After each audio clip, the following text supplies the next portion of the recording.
Hello, welcome back. So, I'm going to talk a little bit about the Upachaya houses. And these are the houses that are thought to grow and expand or increase as we get older in life. And as our life goes on, uh, the karma or the planets there, whatever's going on with these houses, they tend to improve on their own in life. So these are the houses: third house, sixth house, 10th house, and 11th house. Um, so if you have any planets in these houses, you might have difficulties with them earlier in life, and then as life goes on, you'll improve them. You'll improve upon them and their karmas. So the third house and the sixth house, you'll notice, are houses that are related to Mercury in a sense, because Mercury rules the third and the sixth signs, Gemini and Virgo. And the third house is, they're both having a lot to do with Mercury. They both have to do with solving problems and figuring things out. The third is more to do with figuring things out and your curiosity. And then the sixth house is more to do with problem solving and using your intelligence to improve life. Naturally, as we grow and get older, our intelligence will improve.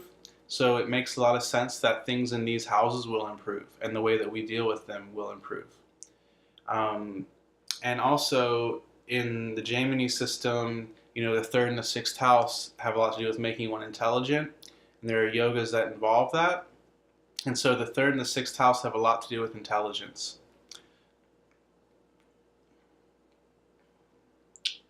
So the third house is more about how we figure out things and how we understand life. And I think one of the names for the third house translates to basically the difficult house from Sanskrit.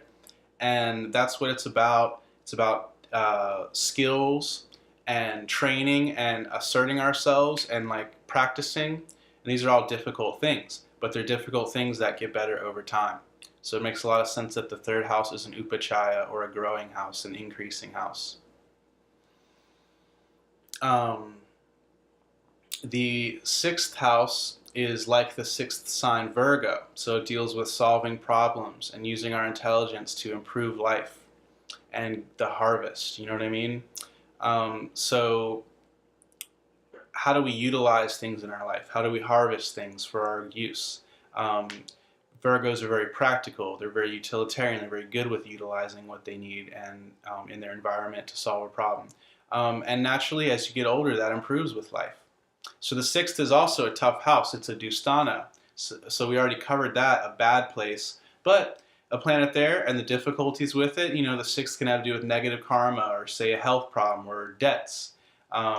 So if you have if you feel like you're always in debt and you have a tough planet in the sixth house, as time goes, as you get older, you'll probably work on that and improve it. And of course, work on it hard now and improve it as much as you can, because it's saying it can be improved.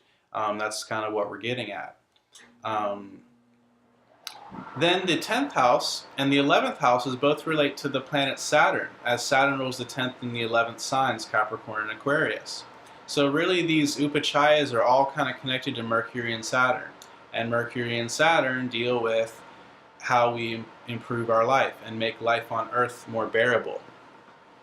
And they're both important for problem solving. So the 10th house, our karma bhava, the house of our actions. The more you act, the more you learn about your actions and how to act better, more powerfully, more effectively. So that's obvious. And in the 11th house is the last kama bhava, or the last desire house. And so it has a lot to do with our desires, our more long-term desires. And as we grow and get older in life, we learn a lot about our desires, what was important, what desires we should have focused more on, which ones we should have let go of more on. So it works in that way. And then also the 11th house is the house of our planning and plans and like our hopes and dreams for the future. And so typically the way life goes for humans is we get closer to fulfilling our dreams later on as life goes on. And so that's we can see that connection to the 11th bhava. And the 11th bhava is the strongest of the Upachaya ones, or like the most of an increasing house. So planets in the 11th can increase the most out of any of these places. But planets in any of these houses will be planets that you might not have good at first, or you might have a lot of issues with, but as you try, as you train yourself, or just do your best, or learn through trial and error, or whatever, you'll notice those things improving. So if you're much older and you're studying this, look at those houses in your chart and see if you notice any connections there. And if you're younger and you're watching this, then you can know that those are planets you can at least work on and improve with. So if you're young and your relationships aren't working and you have Venus in the 3rd, 6th, 10th, or 11th, then that means go buy some relationship self-help books. That means get some readings from an astrologer about relationships. What are you doing to get in your own way? What can you do to get out of your own way? What can you do to make relationships work better? See, some relationship therapists. Learn from your friends or people who seem like they have happy relationships. Do everything you can to improve upon it. Yeah, that's pretty much it. With all the planets you can do that. Say you're not that great with business and you have the Vaishya planets, Mercury and the Moon in Upachayas, then keep working on it. You might get better in time. All right, cool. Thanks, y'all.